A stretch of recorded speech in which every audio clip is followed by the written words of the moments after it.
সান ফ্রান্সিসকোর অন্ধকার নির্জন রাস্তা, চারদিকে পিন পতন নীরবতা।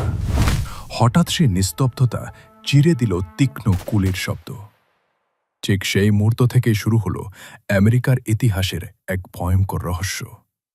এমন এক খুনি যে শুধু মানুষ হত্যা করেই থামেনি, বরং পুলিশ আর পুরো শহরকে জড়িয়ে ফেলেছিল এক নিষ্ঠুর ইঁদুর বেড়াল খেলায়। সে নিজেকে পরিচয় দিত জোডিয়াক নামে। তার আসল পরিচয় আজও অজানা। ঘটনার শুরু ১৯৬৮ সালের ২০শে ডিসেম্বর। ক্যালিফোর্নিয়ার লেক হারম্যান রোডের পাশে একটি গাড়ির ভেতরে ছিল দুই কিশোর, ডেভিড ফ্যারাডে আর বেটি লু জেনসেন। বড়দিনের আগে তাদের আনন্দ মুহূর্ত বদলে যায় বিভীষিকায়। হঠাৎ এক আততায়ী গুলি চালায়। মুহূর্তে সব শেষ। পুলিশ কোনো ক্লু পায়নি। কেন এই খুন, কে এই খুনি, কারো কাছে উত্তর ছিল না। ঠিক ৭ মাস পর ১৯৬৯ সালের ৪ জুলাই স্বাধীনতা দিবসের রাতে ব্লু রক স্প্রিংস পার্কে ডার্লিন ফেরিন আর মাইকেল ম্যাগোর ওপর হামলা হয়। ডার্লিন মারা গেলেও মাইকেল বেঁচে যান। সবচেয়ে অদ্ভুত ঘটনা ঘটে ৪০ মিনিট পর।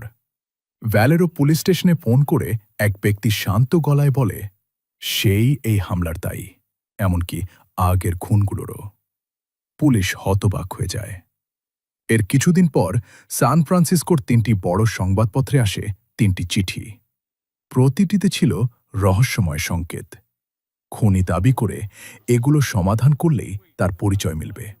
হুমকি দেয় চিঠি ছাপা না হলে আরও মানুষ মরবে। শহর জুড়ে আতঙ্ক ছড়িয়ে পড়ে। সাধারণ মানুষ থেকে গণিতবিদরা সবাই সংকেত ভাঙার চেষ্টা শুরু করেন। অবশেষে এক স্কুল শিক্ষক ও তার স্ত্রী ৪০৮ অক্ষরের সংকেত ভাঙলেও সেখানে খুনির নাম ছিল না। শুধু লেখা ছিল সে মানুষ মারতে ভালোবাসে, কারণ মানুষই সবচেয়ে বিপজ্জনক প্রাণী। ১৯৬৯ সালের ২৭শে সেপ্টেম্বর লেক বেরিয়াসায় ঘটে আরেকটি নৃশংস হামলা।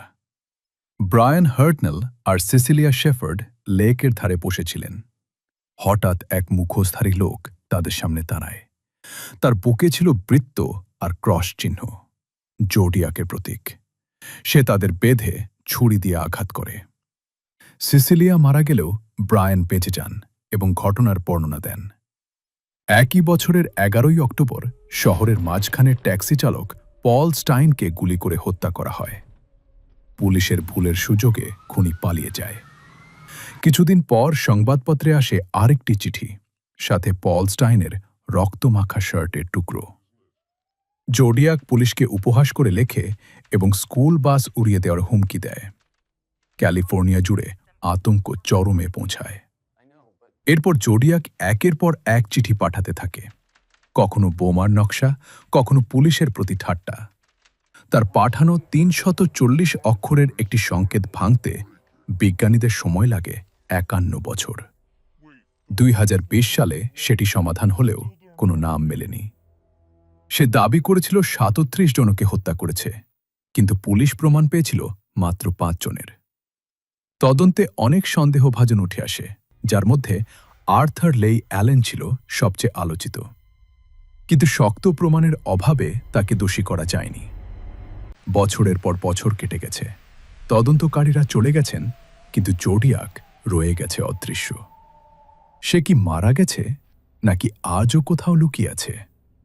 তার রহস্য আর ভয়ঙ্কর চিঠির কথা মনে পড়লেই আজও মানুষের শরীর শিউরে ওঠে। ইতিহাসের সবচেয়ে বড় রহস্য হয়ে টিকে থাকাই হয়তো ছিল তার লক্ষ্য, আর দুর্ভাগ্যজনকভাবে সে তাতেই সফল হয়েছে।